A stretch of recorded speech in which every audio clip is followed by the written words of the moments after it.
আমার কাছে এই খবর আসছে যে আপনি ছাত্রদের গুলি করার পর্যন্ত নির্দেশ দিয়েছেন। আপনি ছাত্রদের গুলি করার পর্যন্ত নির্দেশ দিয়েছেন।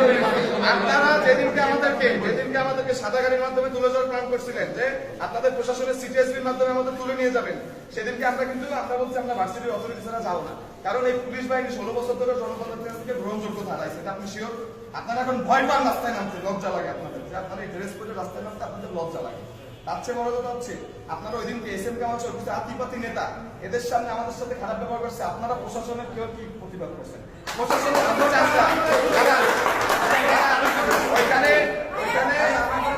ওইখানে একজন সিনিয়র সিটিজেন ছিল, আমাদের অভিভাবক, তাকে রাজাকারের বাচ্চা বলে গালি দেওয়া হয়েছে। আপনি তখন কেন প্রতিবাদ করেন নাই? আমি দাঁড়ান, আপনাদের প্রশাসন ছিল, দেখি আপনি একটু সামনে আসেন। লজ্জা করতেছে, সামনে আসেন, এখানে আসেন। প্রশাসনের চামচারা যারা আছেন এখানে ভবিষ্যতে খাওয়াবে না, এটা তো আমরা ভাবতে পারি। আমরা